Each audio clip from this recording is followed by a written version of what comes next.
Hello and welcome back, YouTubers. Today we are reviewing the amazing PC game Might and Magic 7 for Blood and Honor.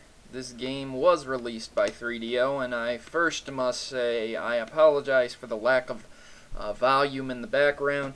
This is a video taken from a commentator, and it's unfortunate that I can't record it myself, but Fraps just refuses to record this game off of Windows 7. That leads me into my next explanation of the game. This game was released in 1999, before 2000, so Windows 98 was the primary operating system for this. There was no XP yet. So it definitely is operating off of an older operation system, so it can be a bit tricky to get it working on your computer, but it's still compatible. This game was published by 3DO and developed by New World Computing. Both companies, I believe, are out of business today, unfortunately, because they made really, really great games. And the Might and Magic series is not to be confused with Heroes of Might and Magic or Magic the Gathering. This is a standalone RPG release. Each sequel is different, much like the Final Fantasy series. It's set in the same similar worlds, but the stories usually do not continue over. It's usually a party of adventurers, sometimes 5, sometimes 4, and you guys have to do something. And that's pretty much how the series goes. The modes available are only single player, and it does not have online capabilities. However, having saying this, the single player is strong enough that you do not need multiplayer. I promise you this. This game is huge. And by huge, I mean it can take you a month or two to finish it. It is a very large game that requires grinding and everything else just to finish the main storyline. You will be up to level 60 or 70 by the time you get up to the final thing that you have to do, without spoiling the game. Might and Magic 7 for Blood and Honor is a role-playing game, and it is kind of a role-playing game. There's two ways you can play this. Of course, you're going to be walking around the world and doing things like this because you're in a very primitive 3D environment. However, there are also times where you can hit the stop key, whatever you have it as. Sometimes it'll be enter, and you can just pause it so that you can take turns in the battle rather than having real-time events. I know most people would rather have the real-time so they can think and move and attack as they move back. Right. Moving on. This is a sequel to Might and Magic 6, The Mandate of Heaven, and in a way, Might and Magic 3, The Isles of Terra. It's not exactly the same, like I said. So, the plot line, at the end of Might and Magic 3, the 8 main characters piloted a siege ship named the Lincoln in pursuit of the Guardians of Korok and Shetem. However, rather than landing on the world of Zine, as the Guardians did, they drifted off course and eventually landed in the seas of the distant planet of Colony. After an ensuing disagreement, with the 8 characters split up in 2 groups, one good, one evil, and began to explore the nearby continent of Antagarich, each with their own agenda. Without ruining the story, you will need to play both sides of the story to see the ending, or you could always watch online to see who won and who lost. So, what happens is your adventuring group is entered into a contest on Emerald Island. You have to find this scavenger hunt, and surprisingly enough, you find a dragon. You are subsequently rewarded and recognized as great adventurers for finding the dead adventurers on the island. It is your task to finish the scavenger hunt, and once finished, you inherit a castle in Harmondale, I believe. Once there, the world becomes really, really open, as in the introductory sequence, The game is more low lit and bottlenecked to where you have to do one quest and one alone, or the small side quest of finding the adventurers.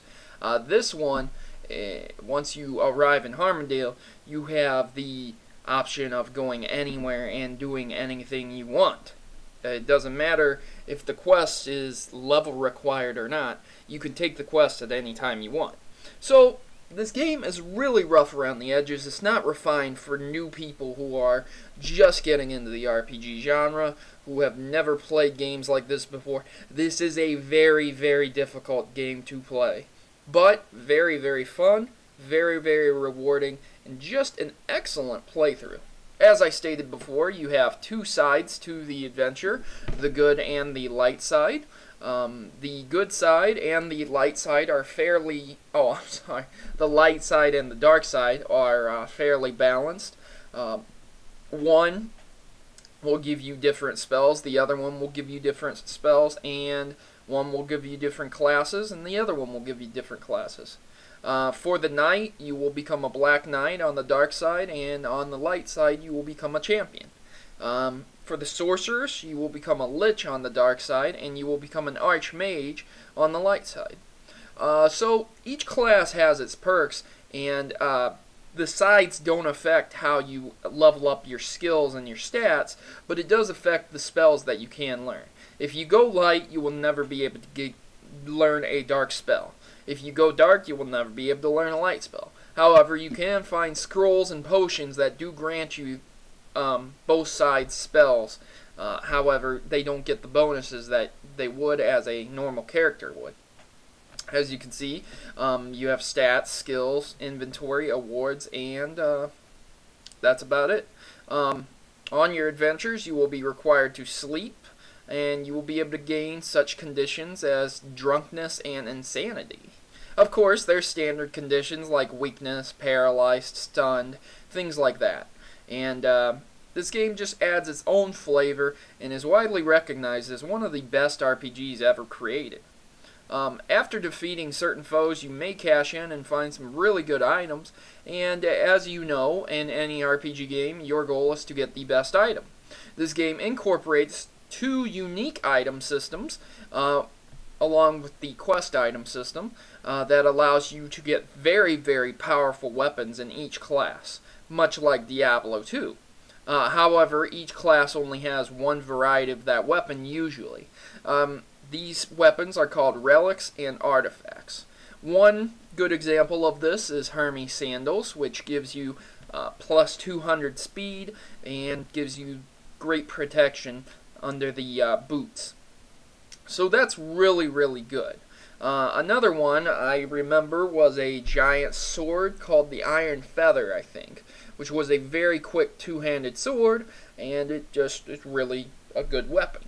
So when you find these weapons and these things of this nature, it's really fun to seek out and try and max out your characters. Even when you're done with the game, you can always go around to these areas, kill giants, kill dragons, and try and get those artifacts. This game does incorporate a lot of puzzle solving as well, and some of the puzzles are incredibly difficult, and you will just have to know what to do, such as the Fairies Mound. No one would know how to unlock the Fairies Mound.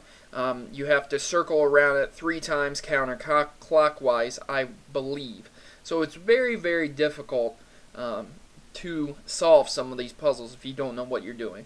A lot of the skills like perception and disarm trap are necessary for the game. So if you're picking this up for the first time and playing it, you should probably go with an online guide and make sure that you know what you're doing. Because once you pick your 4 characters and their classes, you can never switch those classes again.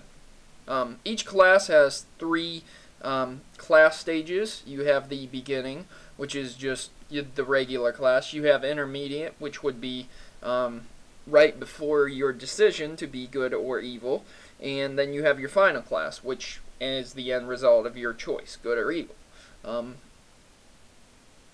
So, continuing on, this game provides you a heads-up display. You can see the small screen in the top left corner there, as well as in the top right corner, your mini-map. as well as 2 people that can travel with you to help you out in passive things, gold, food, and the books down below to tell you what your quests are and what's going on, or what you're going to be needing to do next. This game does allow for instantaneous saves, so at any point in time, if you need to stop playing, you can just save and quit. If you can manage to get this game running, it is an excellent game to have, an excellent game to play, and probably one of my top games of all time, ever. I used to play this game as a kid, and I beat it on both stages. It is a very difficult game to master, but again, very fun, very rewarding, and just a great game to play through. Overall, this game is very, very fun, very rewarding, and for anyone who's looking for it, I would definitely go to a game website called soldout.com.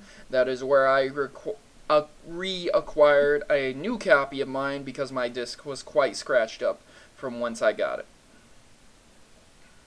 So guys, I'm Protomario, I'm signing out, and I hope you really pick up this game and try it out. You can probably get it for about $10 nowadays, and it's a really, really great game to play. I'm signing out, guys, and thanks for watching. Enjoy this cutscene. So here we are, one happy family. Maybe now we can let bygones be bygones. You must be joking. After the wars you've caused? After all the people you've killed? You have caused much misery. Archibald Iron Fist, for your crimes against the kingdoms of Enroth and Erathia, for all the suffering you have caused, I hereby sentence you to... Wait, Archer, you told me you and your followers moved to an island to continue your studies in peace. Are you willing to remain there and trouble us no more? Yes. He did save my life. I think this is a mistake, but very well. I hereby sentence you to exile on your little island, never to leave upon pain of death. Do you swear you will remain on the island? I swear it. Then go. I never want to see you again. The score is even now, brother. Goodbye. Yes. Goodbye.